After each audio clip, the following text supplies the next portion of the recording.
Welcome to A Funny Thing Happened on the Way to My Life.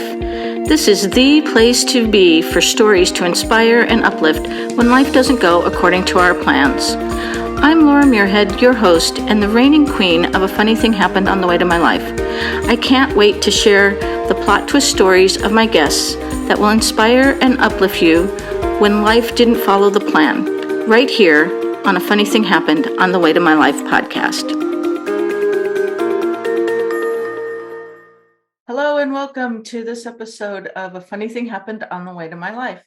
I am your host, Laura Muirhead, and I am so thrilled to have as my guest today, Katische Haberfield. Katische and I know each other a bit from various Facebook groups and online things, and also we are both in the Women Lighting the Way Summit and co-authors of Entangled No More. So welcome, Katische, and come and introduce yourself. Tell us where you live and what you do. Thank you for having me, Laura.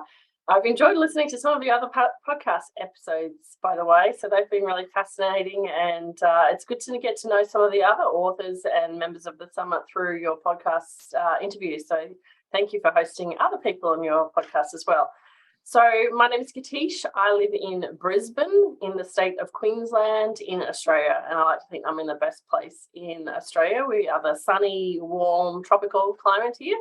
So we're the most laid-back state in Australia, and you can probably hear through my accent, I've got quite a strong Aussie Ocker accent, which always amuses me when I listen back because I don't feel like the typical Aussie bogans.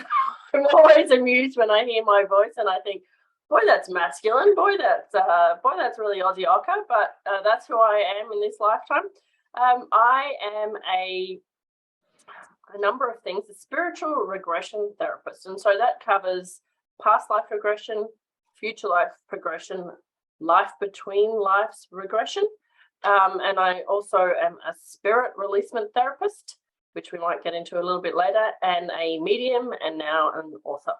So those are the many hats. They're all interrelated. It's all working with the eternal mind stream and understanding the journey of the soul over time. It's fascinating what you do, and I have recently had one session with you, so I'm still fascinated by that, and all of the things that you do, and obviously, yeah, many hats, but working with spirit and fascinating. It's all just fascinating to me. But now you weren't always a past life regression spirit. What do we call you? Spirit guru, to encompass all of it. That you didn't always do that. What did you do before? Absolutely not. Totally not. I'm Capricorn, right? So I'm Capricorn with Sagittarius with a Leo rising. So if you looked at my astrology, you would say this girl, she's going to be mainstream business, and that's the way I grew up thinking, mainstream business. I went to university. I did a Bachelor of Business in Marketing. Then straight after university, I went back to university and I did a master's degree. So a master's in marketing. So I stayed at university until I was 21, got a master's degree. I then went immediately to work for a management consultancy, the largest one in the world at the time. It was then called Anderson Consulting. We now know it as Accenture. And I worked in the eCommerce division. So to date myself, and it's okay because I know we're all in a similar age group, but this was before the internet was on your phone. And so my very first jobs in the world were to help companies like banks develop their websites and get their brochures from physical brochures to being on web pages. And then after that, I then leapfrogged over, because this is where my interest was, to the internet, to figuring out, and I worked for a seed-funded a wireless startup in London, trying to get the internet on your mobile phone. So wow. That's nothing like what I do right now. So as I always said to my mum when I left Australia in 1999, I said, see ya, I'm not coming back. I'm going to be a CEO of a major company in London and New York, and I'll see you when I'm rich. I love it. So you actually left and lived in London, and did you live in New York as well? No, I hated New York when I got there. I went on a holiday there and I was like, oh, I don't know why people like this city. It's disgusting. It's dirty. It's got a bad vibe. I can't stand it. I think I might be the only person in the world who hates New York, but it's like, oh, yeah, it gives me the creeps. So no, I didn't live in New York, and I only stayed in London for 6 months. So neither of them were part of my career that I thought it would be. So straight back from London, straight back to Australia. I came back to Australia for a boy. Mm-hmm. We make unwise decisions. And I transitioned into, because the NASDAQ crash had happened, so there was nothing internet for a while. I transitioned into, I did the do what you love. And at that stage in my life, I loved drinking wine and eating cheese. And so I went and trained in the wine industry. And so I went back to uni again, and I did postgraduate qualifications in gastronomy through Le Cordon Bleu, and learned all about the history of food and wine. And then I also studied at university through Adelaide University, and I went and did, oh, Max is here. Max is my spiritual cat. Hi, Max. I did postgrad quals in wine business. So that meant I went and studied wine marketing and wine making and wine growing, grape growing. Yeah, viticulture. So I worked in the wine industry for quite a while, lived in rural Australia. And also then after that, I worked in universities as a university lecturer. Oh my goodness. So what brought you to doing what you do today? Good question. So the seeds were planted a long time ago, and I'll tell you that in a minute. But very quickly, life changes. Like everybody else that you've spoken to on your podcast, cataclysmic life changes. So I got married at 30 and was divorced and had 2 kids by 35. And in a period of 12 months, I got divorced, my father died of cancer, and one of my closest friends became locked in. So, which means she could only blink. She had a double brain stem stroke. So I call those as my catalysts. They happened, as my dad, I've spoken to him in spirit now, he says they happened for you, not to you. They were very important in getting you to where you are today. And so by the age of 35, I found myself a single mum with 2 kids under the age of 5, I think it was at that stage.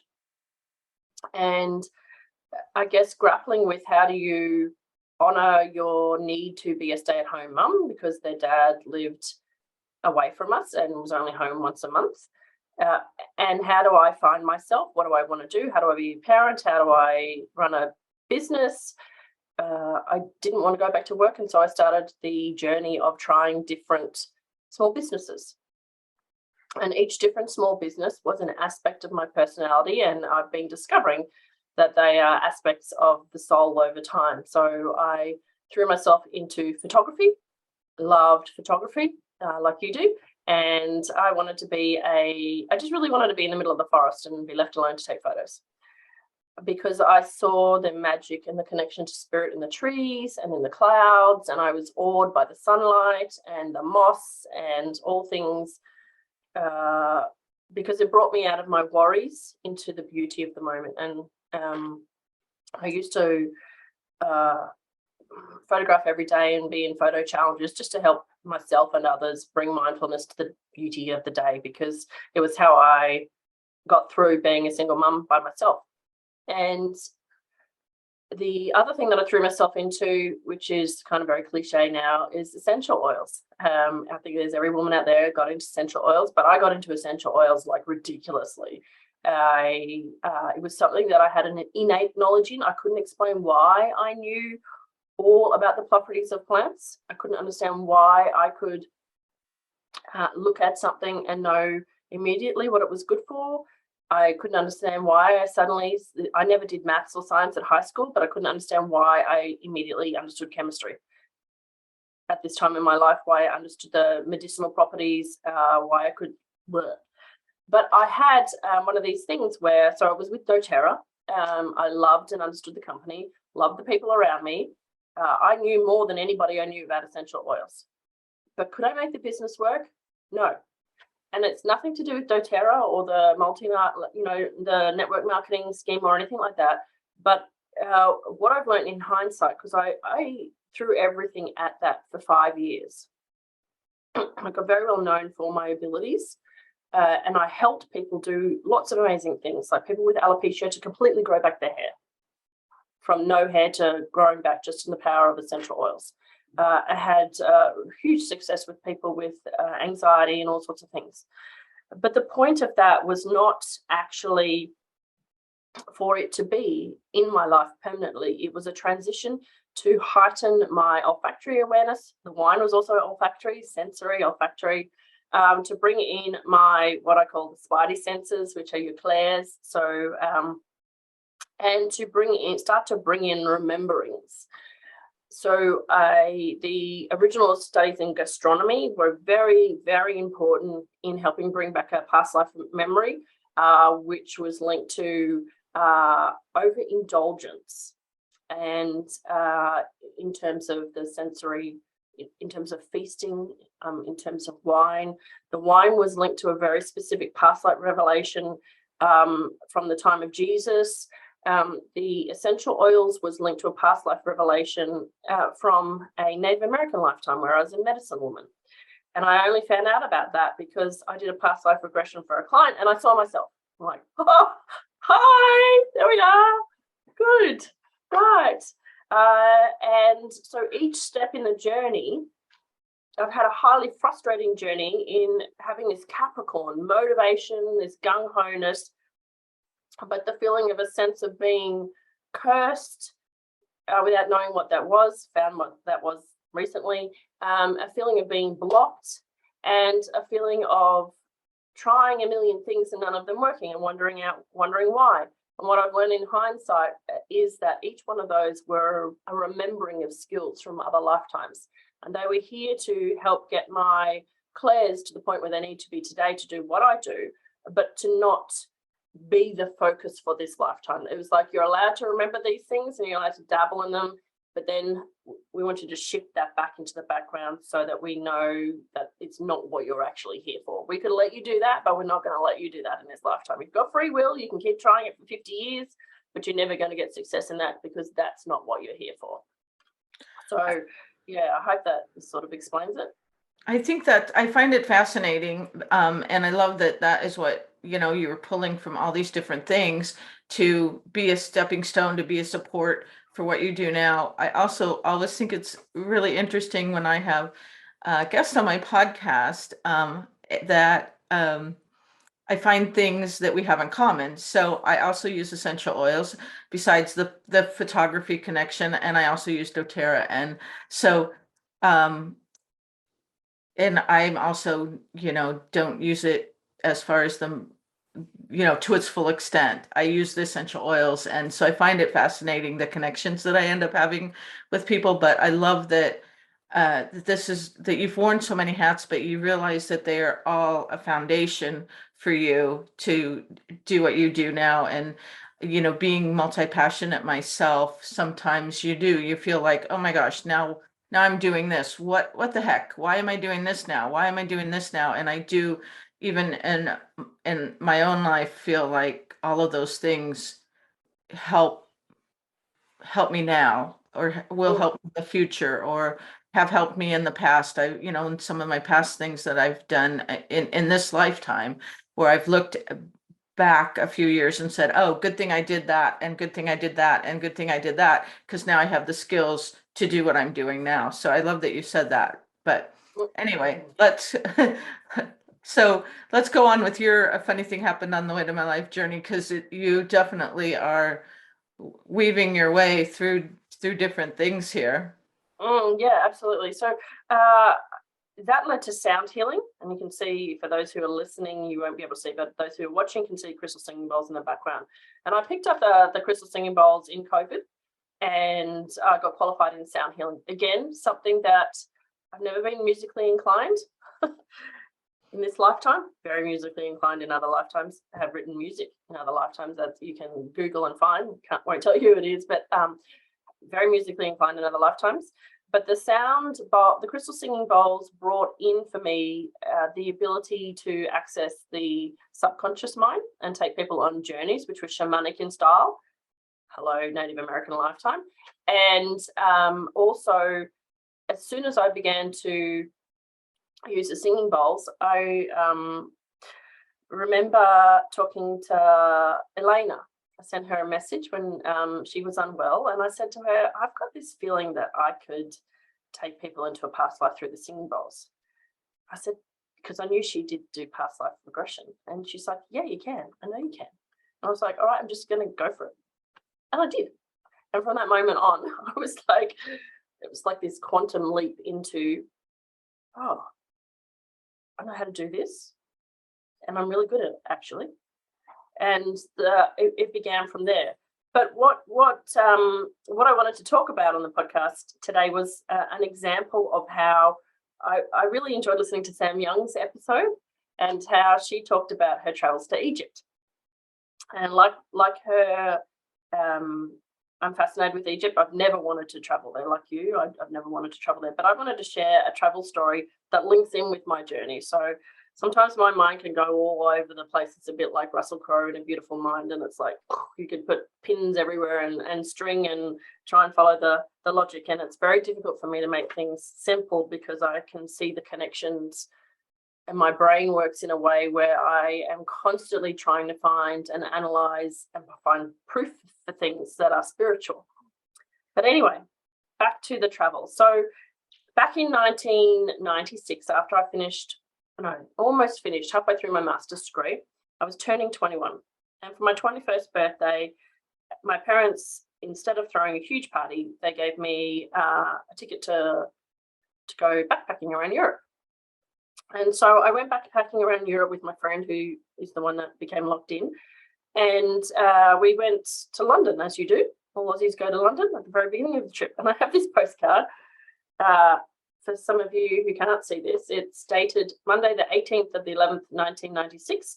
And it's a postcard which is a picture of St. Paul's Cathedral. And I've marked in pen here, we climb to here. But the St. Paul's Cathedral is not important. If it was a postcard of Westminster Abbey, then I would say it was fundamentally important, because I discovered, and on my podcast, I take you back in a past life regression to Westminster Abbey, where I lived as a monk. And I talk about that in the Entangled No More book. But this one is about my visit to St. Paul's Cathedral and the Tower of London. And I've said to her, blah, blah, blah. Today we went to St. Paul's Cathedral and the Tower of London. It took all day just to do those things. And it's interesting that I've kept this postcard all that time. And the interesting thing about that is I went to the Tower of London, and I had at that time I was not spiritual at all. Not at all. But I walked into the Tower of London to do the touristy thing, and we went all around, and I had incredible deja vu, full body chills. And I was like, I've been here before. I'm even seasoning up now talking about it. I've been here before. And I thought, interesting. And we went into the racking room, the awful room, which is the room of torture in the tower. And I was like, this room. Okay. And then I promptly forgot about that.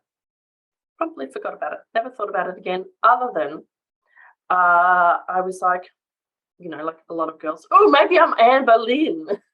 Maybe I had lost my head in the tower. And so, I started reading all the Tudor books, as people do, all the sagas about the Tudor family. And I was like, maybe I was one of them. But I never had any sensation. All of my past life reveals, I've only found one female so far. I've always been a male. My soul prefers to be a male. So I knew, I wasn't a witch. And I wasn't one of Henry's wives. I didn't get my head chopped off in the tower. What is this? What's this feeling of deja vu? And so it didn't really affect me, other than I just became obsessed with the Tudors for a while and found it fascinating and interesting. And then last year, I don't know if everyone remembers Clubhouse, the app that was just voice only. And I was like, okay, I'll go. At the time, I absolutely hated Facebook. I was like, I'll go on Facebook for a while and I'll go on a Clubhouse. And quite a lot of times through my adulthood, I have known that I have been, and it's a little bit like Isaiah calls somebody the too much person. I know that my energy has been too much for people. And I get a visceral reaction, like people like step away from me. I'm like, I'm a nice person. Why would you step away from me? Like they just, like I get excited about things and then I can feel that people feel that that's too intense. And I had noticed that my appearance had been changing drastically over the years, drastically.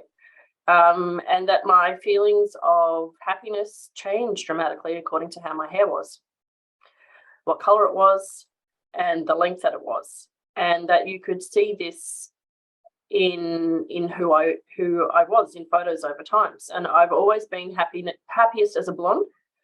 When I've had my brunette hair, I've been hiding or in a really retreative part of my life, and I've always tried to hide the natural red. I was born as a redhead. I looked at myself obviously in the mirror and got shocked and went blonde immediately, white blonde. And throughout the history of my life, I've been red, white, or blonde, depending upon the moment. And so I went into the Clubhouse room, and it was a spiritual room. Someone was leading a meditation. And my intention, like I always set my intention, I was like, I'm in here to learn today. I'd really like to learn and connect. And the person who was the host of the Clubhouse room said to me, well, didn't say to me because it's, it's with the person who just stepped into the room, please know that this is my room and that you are not welcome. OMG. I was like, oh, here's another one of those energy things. I think I better get this looked into. And I was like, I was really quite shaken because it was not my intention. I thought there's something on my energy that is not right, that people are sensing. And at that time I was like, maybe this is the reason why all of my businesses have been blocked and not successful, why I feel so frustrated. And anyway, I happened to win a couple of sessions with a quantum healer. And they were private one-on-one sessions. And I was explaining some of the things that were happening to me. And so she has the ability to look into past lives. She sees visions immediately. And at that stage, I hadn't gone into any of my past lives. So I was like, okay, I'm up for it. I've been part of her monthly group and received healings. And I had a couple of past lives revealed in front of people in the groups that made sense to some of the things. And I was like shocked to the point where, everybody in that room was also from the same past life. I was like, okay, you can't dismiss this. So I trusted her. And we had this private session and she's like, okay,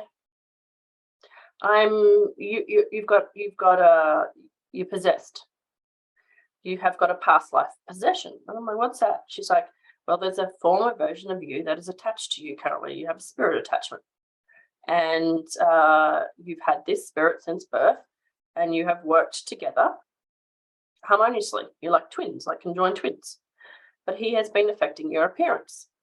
And whenever he tries to come through, he will affect your haircut. And there's this one disgusting haircut. I've had it all the way through my lifetime.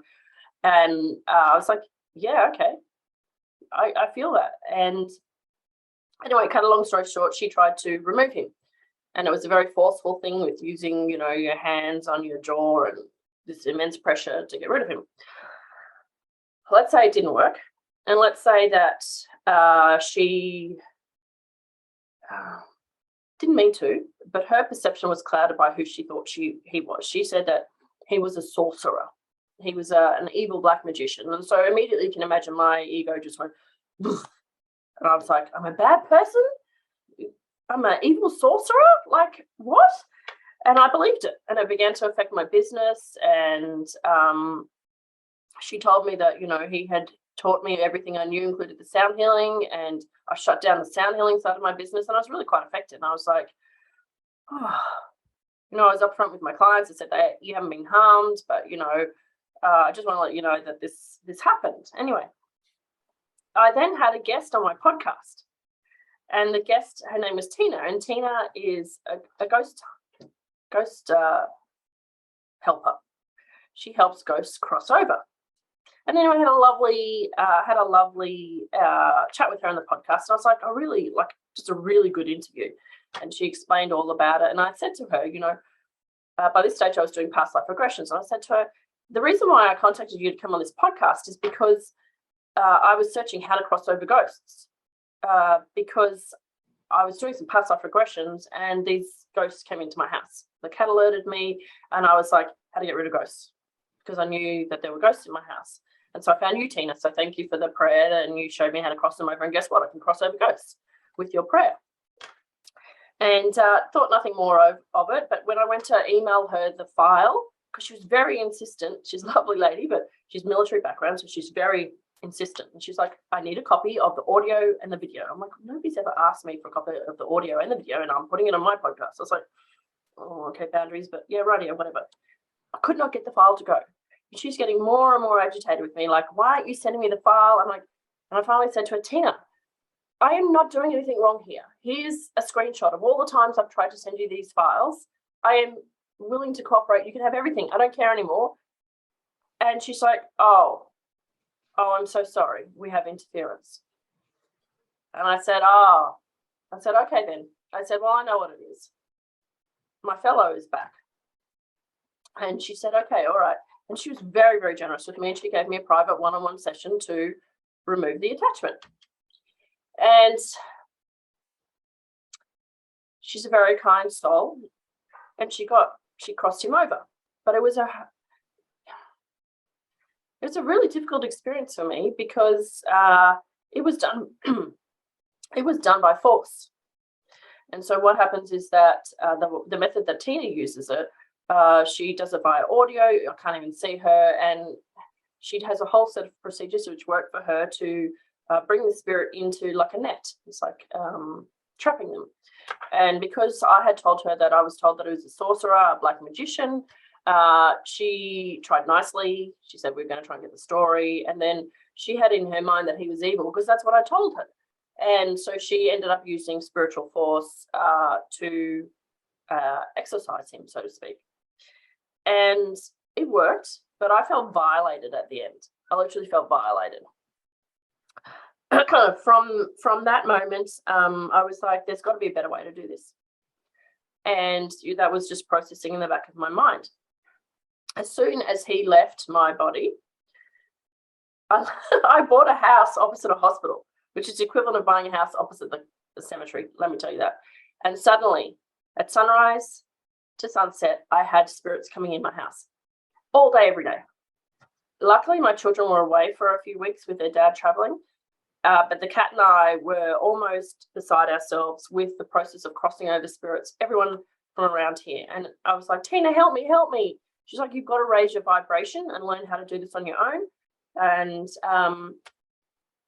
I started doing all the things that she was telling me about, like changing the light bulbs to green, putting angels all around my house, having prayers, you name it.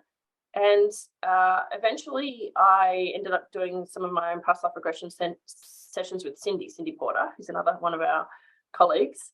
And in the session, I went to the Life Between Lives afterwards, and I was told, then you've upgraded. We had an energetic body upgrade, and they're like, you're fine now. They'll never come into your house again. I was like, cool. And they stopped coming.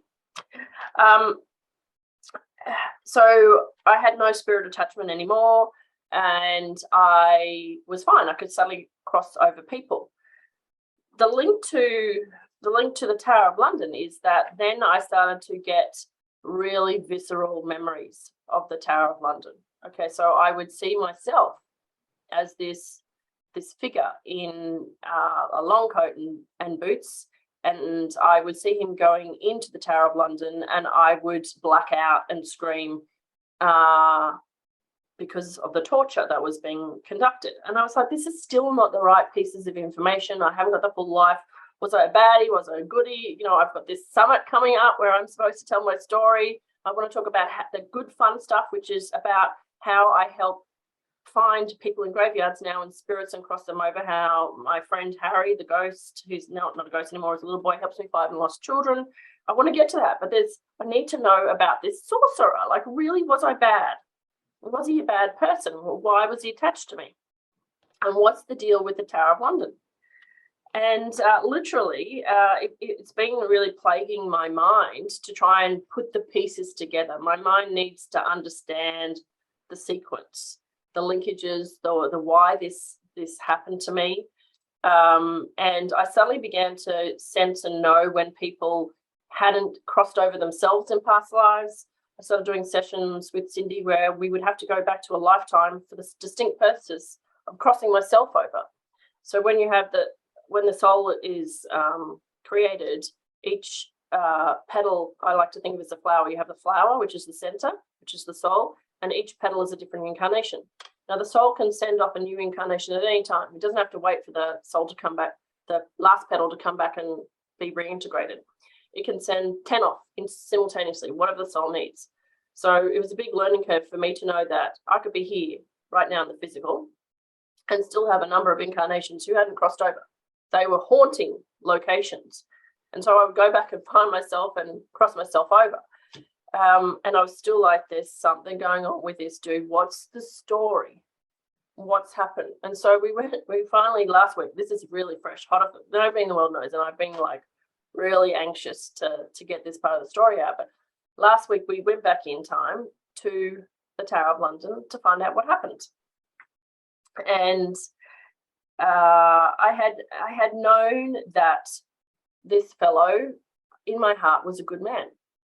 And I had seen previously that he had a shop. Like I never knew whether it was a botany shop, an alchemy shop, a magic potion shop, whatever it was, where he created potions and lotions and whatever it worked, alchemized things. And I knew that he lived around the time of the Black Death because I had a vision of having a line of people outside my door, all dying of the plague.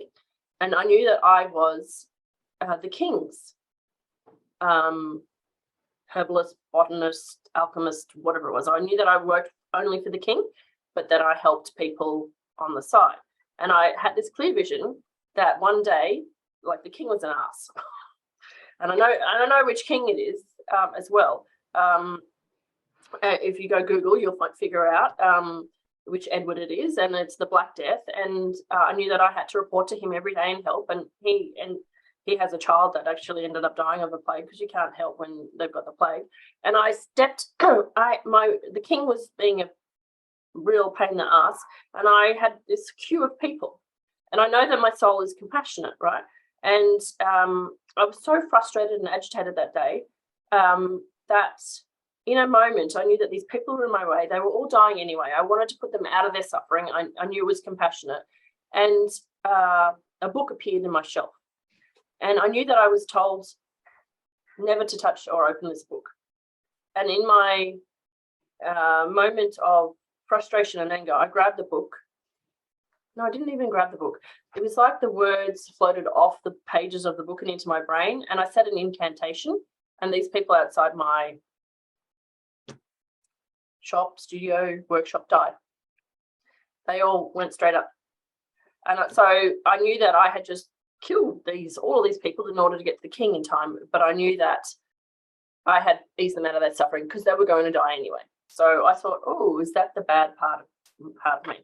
Anyway, so we went into this past life regression just on the weekend, and I entered the tower, entered into the scene via a crow. So I love crows, and I was a crow on the outside, and then the crow opened the window and I went in, and I found myself in the Tower of London. And what's really fascinating is that I found out that I was actually an alchemist, a real life alchemist. So the botany alchemy was right, and that I was working for the king, and that after the king had some spies who were watching me all the time, and they saw that happen with me killing all these people. And the king ascertained that if I knew how to use magic or alchemy to end life, I should know how to extend life. Because at that time, and my mind always shows me analogies of Harry Potter, always when I'm in deep hypnosis. At that time, in Harry Potter, we all know about the Philosopher's Stone. We know Nicholas Flamel. And he's not just a character from Harry Potter. He's real. He's a real character. And the king, and it is literally documented in history, was obsessed with two things: alchemy of money to fund wars. So he wanted to alchemize lead into gold to fund pilgrimages and wars. And secondly, he was obsessed with extending his life. He was afraid of death and he wanted to extend his life. So I was allowed to exist as an alchemist as long as I alchemized lead into gold. And then when this thing happened, he wanted me to create the equivalent of the Philosopher's Stone. He wanted access to this book, which I knew I never wanted to touch again. I hadn't even opened it. The words just came to my mind, and I refused. And I was locked in the Tower of London. And this is, if you look up the Tower of London, they don't talk about it at this period. It was brand new in this period. His predecessor brought it in, and mostly used in the Tudor region. But so I was put on the racking machine, and each time I would be racked until I would do some more work on the Philosopher's Stone kind of a thing. And my mind took me back to actually getting to a point where I'm like, I need to end my life. I've had enough. I was there until I was very old, and to a scene where I tried to poison the king. I was like, I made 2 potions, one for me and one for him. I was like, I'm going to get rid of him and I'm going to kill myself. In the scuffle, he realized what I was going to do, and he knocked over both potions. Neither of us got to drink it. And he knew that I was trying to kill him, so he stabbed me. And so in this regression, I actually feel being stabbed, and then he slit my throat. So I was already dead when he stabbed me, but then he slit my throat for good measure. And then the fun part, I was fed to the lions. They had a zoo at the castle, and I was fed to the lions. And what was really fun and interesting was that the other day, my mind leads me to look up for things, and I end up on pages on the internet where I'm like, how did I get here? And I found a picture in stained glass of the alchemist who actually exists in history. That was the alchemist of Edward III, who disappears from history. Wow. And so what has this got to do with anything? Well, because of his experience, the alchemist never crossed over. And from that point onwards, because he's got so much anger in his mind and despair, and he was murdered and, then fed to the lions, and he was a good person but cast as a bad person, forced to do things that he didn't want to. These thought streams form over your head. And the best way that I can explain to you what I saw in my mind was, if you watch Harry Potter again, the Dementors, they form that black cloud, right? And so I tried to cross over. I wanted to go to heaven, but I hit the black cloud of negative thoughts and emotions, and I stayed there. And ghosts can't just cross over. You stay in the location you are. So I stayed in the Tower of London until I was ready to attach to a bright light. So the next bright light that I attached to was actually another version of myself, who I'm not going to go into, who was on that site. And I was a very bright light in the next lifetime. The soul sent off another person. So he found the next version of me on the same site. So it could be one of a million people that was at that site. And he attached to that person who never realized they were there. So this alchemist then stayed with my incarnations for every incarnation ever since, just in the background. The only time they ever influenced me as a soul was with emotions. So I would feel more heightened anger or whatever it is. But essentially he was just stayed there. And it wasn't until I started to, in this lifetime, learn about alchemizing certain things in my life, having very specific experiences with death, experiencing, such an intense period. A divorce is like death, right? My father's death was a death. Experiencing the alchemy about and learning hard lessons about death, and the learning about the soul, and how the soul goes on, how the eternal mind stream goes on. I had to learn two main lessons about alchemy, about the human race's obsession with life and getting older and younger but not dying. Learn the lesson about the alchemy behind the eternal mind stream. And I had to learn the alchemy lesson about money and about the energy side of money. And once I'd had those two main lessons, which have taken a long time, over many incarnations to understand, then I was ready to realize that I was here twice in one lifetime. And so that's when we get to the clubhouse room, and knowing there was extra energy attached to me, knowing that I had to cross myself over, but having it done in a way which is well intended, but having two people do it in a way, the first one didn't work and the second one was in such a manner that was violating, and knowing that that other people saw this alchemist as a sorcerer or a wizard or a black magician, and that they saw that very negatively. And that was the echo, so to speak, of when he was tortured and made to try to create a philosopher's stone, a potion for extended life, whatever. So it sounds all very magical and made up, as a lot of past life regressions do.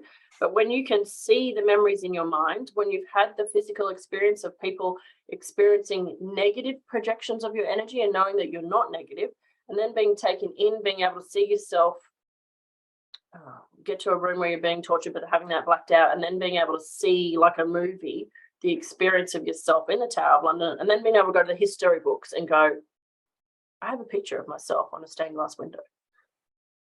And knowing specifically that the whole reason that I had this experience was because I'm here to teach about life and death, about the eternal nature of the mind stream, and to teach people not to be afraid of earthbound spirits and spirit attachments, to know that it's something that exists. We shouldn't be afraid of it. And it's a great blessing and honor and privilege to be able to identify and see energy that is earthbound or human bound, and to cross it over.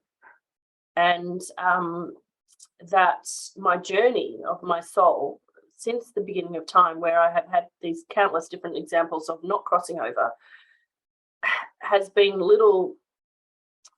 orchestrated by the soul to get me to the point where I'm ready in a lifetime to do that as my mission. And so that's the funny thing that happened on the way of the life to being a management consultant and a CEO. That is quite a story, quite an incredible story. I want to ask, so the alchemist that you were, the soul that was attached to you, or the entity that was attached to you, that was stuck, when it was trapped, did that actually release him, or did you actually had to continue to do some more work to release him in a better way, in a nicer way? No. So the time when Tina actually did Tina's version of spirit releasement, yes, he was forcibly detained and crossed over, because we react to the energy that we're given. So if somebody reacts to you and thinks that you're a certain way, then even a ghost, an earthbound spirit, we call them dark force entity, when they've got negative energy, they're going to project what you see. So he projected negative energy towards her because she was hostile because of what I told her. So she was expecting negative, so he matched that projection. Do you know what I mean? And he had a lot to be angry about, being tortured, and being made to do things beyond his will. That he had all the ability to be a very negative spirit, but it wasn't his nature. And so, once he was crossed across, then I dyed my hair back blonde. My physical appearance has changed dramatically in the last, since he crossed over last, I think it was November. my appearance has changed drastically. You will see that if you see old videos of me, I had short, dark brown hair, like literally just below my ears, really short. My face was really pale, and like I looked like a living, walking corpse, which is really upset, like just down all the time and depressed. And I'm not depressed, but just sad. You could see the sadness in myself, and that was the dark anger that he was holding on to for being treated in this way. And I guess it's always been why I have been, you know, there's lessons there that I need to learn about death through this lifetime, and there was lessons that I need to learn about money, and being allowed to use money for good rather than for what I would call the superficial desires to have eternal life when you have eternal life already. Yeah. And to not find it in the same ways, in the powerful, egotistical ways that the kings did with you. I want to ask you, just out of curiosity, I'm going to refer to, I believe you mentioned Cindy Porter, who we both, like you said, we both know her. And I just have to ask, were you the one who you were brothers in another lifetime with Cindy, or siblings with Cindy when you did a past life with her? No. Cindy and I haven't discovered any past life connections like that yet. We've found lifetimes where I have indirectly killed her, and she's indirectly killed me through our actions. Never been siblings yet. So no, I think you're referring to when you did your Akashic. Did you do Akashic Records training? Or there was somebody else who they had worked together, but I thought it might be you because it was another. I know who it was. It was another person from Australia, so that's why I was. Okay. When you said you worked with her, I thought, okay, wait, is there another connection there? But it might be Michelle. Cindy and I. Cindy's the only person that I have been allowed to get my past life regressions through. So my higher self, when I was ready to start doing past life regressions, I was willing to go to some of the most famous past life regression therapists in the world, and I was told very clearly no. And I was told, Cindy's the only person you're allowed to go through. She's the only one that has the abilities to take you into what you need to go into. And I was like, what is the relationship between Cindy and I? And so, each time we go into another past life of mine, and I do the work. I've done, I think we must be up to 8 or 9, sessions now. They're always over 2 hours long. They include full body energy rehealings, you name it. So we have a particular relationship that goes back a long way. We haven't discovered that yet. Obviously, and it's not privy to say that if I had, but there's something in our blueprint that says I am safe with her and she is safe with me, even though we've killed each other in previous lifetimes. It's part of the cycle. So, yeah. Fascinating. So the way you do it, your approach to releasing spirits, helping people cross over, is a much happier, a much more gentle way than some of the things that you experienced. Yeah. So I have learned that the best way to cross a spirit over is to talk to them. And I understand that the reason that I am in female form in this lifetime is that earthbound spirits see my motherly energy. And so therefore they are attracted to my energy and feel safe around me. And so then I start a dialogue with them. If it's in a graveyard, I start a dialogue in my mind with them. If it's in a session, a past life regression session, where we identify that there is somebody attached to somebody else, I call them darling. The first thing that I do is I check what year it is for them, and they'll tell me what year it is. It's never the same year as what we are in now. And then I say, well, sweetheart, you know, it's 2022 today. And if you're in 1932, then something happened to you. You know, you've died, but you didn't go to heaven. What's your last memory? And then usually they'll say something like, I'm lost. I was going to the market and, I think the horse ran over me, or whatever it is. I went for a swim and, I think I drowned. And then they're like, okay. And what happened? Why didn't you see the light? So I find out why they didn't see the light, why they didn't see the rainbow bridge. And then they'll either have one or two answers. I was afraid to go because they're afraid of, three answers. They're afraid of hell based on their religious upbringing. And I have to explain to them that hell doesn't exist. Hell is a state of mind that we inhabit while we're on earth. For some, that gives them permission to cross over. They're like, what? I'm like, yeah, no, I'm going to be punished. And we figure out who's waiting for them, and then I bring them to the top of the rainbow bridge, and they can physically see the people that they're going to meet, and then they're gone.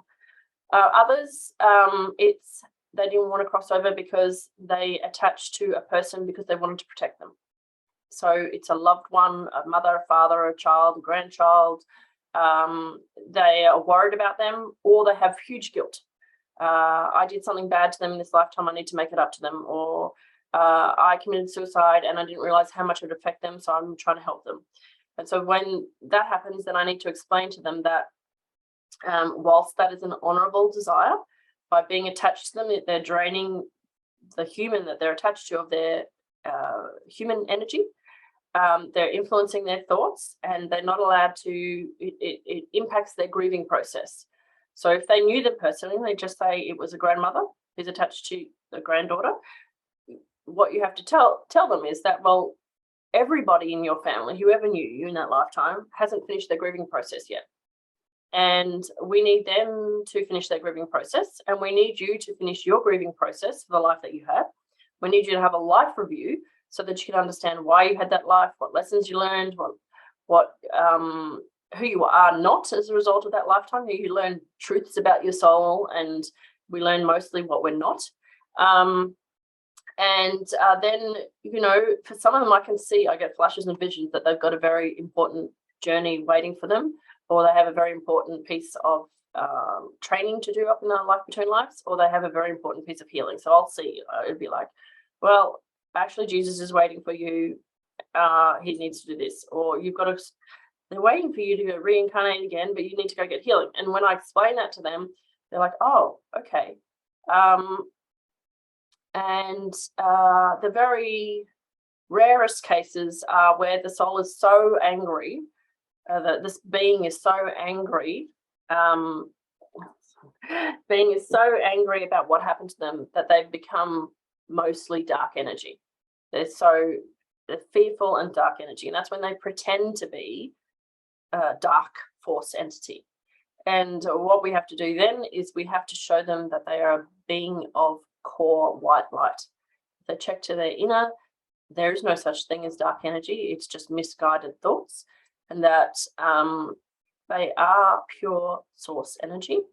They're not who they thought they are. And we hear their story about what happened to them.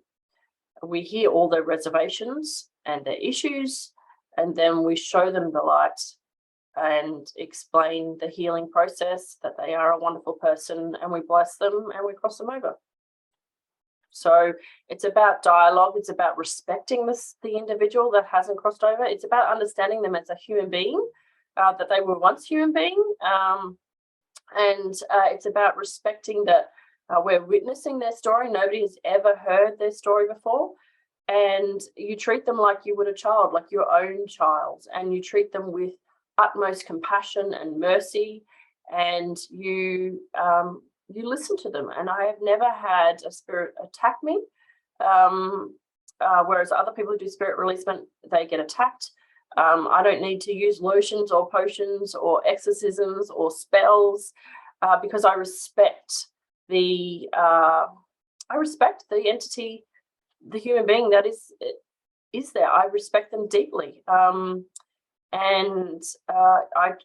always act from love. And for me, it's a huge honor and privilege, and it's my favorite thing in the world to do, is to cross people over. I don't know, it's really weird, isn't it? Other people like to go roller skating.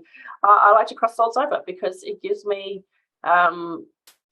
pure joy, and I feel so humbled and so privileged to have got to finally, it was 26 years in between that postcard and discovering and the story, that I feel really humbled that I have been given the opportunity in this lifetime to be of service. And I finally understood what it means to be of service to people. People always talk about heart-centered businesses and being of service and putting other people first and blah, blah, blah. And I've never got it, to be honest. It was always just face value. And it wasn't until I understood that I had this ability to see and sense and talk and communicate with earthbound spirits and also attached spirits that I understood the true meaning of service, in that it's a service to yourself, it's a service to your client, and it's a service to the human being who hasn't made it to the afterlife. And it's energetically hugely draining for me. Sometimes I have to go to bed for quite a long time afterwards. I can have physical symptoms as a result of it. People say to me, my partner says to me, I'm so worried for you on how much this drains you of the energy. And I was like, I couldn't stop doing it even if I wanted to. It's like, it's what I'm here for, and I have to do this. And it's an honor to do it. So don't ask me to stop doing that which I'm here for. I appreciate and really get the care that you're coming from. And I would feel exactly the same way if you were doing this. But you're here to support me and care for me, and tuck me into bed and let me know it's time to go to bed now. You just need to rest. But I have to do it. Well, it seems to me that listening to you talk, that it's not only a healing journey for the souls that you're releasing, for the spirits that are coming, that you're helping cross over. It's also hugely healing for the people who have had the attachment. And like you said, even in yourself, not only an emotional, spiritual healing, but a physical healing, which I find even maybe the most fascinating in all of it, is that, like what you're saying, as far as like your physical appearance changing once that happened. And I mean, you're just helping you're serving on so many levels. And I think that is just amazing work that you do. And it took you, a large part of your life. 46 years. Yeah, a large part of your lifetime to discover that. And that it's amazing. And thank you for what you do and for the service that you provide. It's incredible. I think maybe this is a good place to wrap up, unless you have anything else that you want to share. No, that's a story that I had to get out literally. I've been brewing because I was like, I still haven't written my summit speech, and it depends upon what I tell Laura today. So it's like, right. Well, I'm glad I came first. No, I shouldn't. I can't wait to hear your summit speech, and along with everyone else's. I mean, that's going to be incredible as well, and everyone's story in the Entangled No More book as well. But tell everyone where they can find you, how they can reach out to you if they would like to, all your socials. Yeah, so the easiest way to find me is by typing my name in Google, Katische, because my website is katische.com. And everything you need is on the website, links to all the socials. I'm most predominantly active on Facebook, even though I used to hate it. I've mended my relationship with Facebook now. And I have changed my services as of yesterday, in that now you just book a package of sessions with me, and instead of deciding I need this, I need this, I need this, literally we have a session. I can tell straight away what you need, and we just go and do it. And if that involves crossing over, if it involves spirit releasement, it involves it. I no longer delineate the services. If it requires sound healing, if it requires energy healing, it's just when we're in the session, when you're in the hypnotic state, your soul and my soul work together along with the angelic team, and we work out exactly what you need, and we do it like that. It's no longer I'm selling a service. I've now got to the point, literally as of yesterday, where I was like, well, it seems like spirit releasement and crossing over is going to be in every session I do from now on, as well as healing. So we're just going to say, I don't have a term anymore for who I am. It's just, I'm Katische, and you come to me and I help. I love it. I love that you're streamlined. It's streamlined, Katische, and I will put all your information in the show notes, of course, but that's wonderful. And again, thank you not only for what you do, but for joining me today. I'm so grateful and honored to have had you here to share your A Funny Thing Happened on the Way to My Life journey. And I also want to thank our listeners today. Thank you, Laura. Thank you for listening to A Funny Thing Happened on the Way to My Life podcast. For more information, visit my website at www.lauramuirhead.com.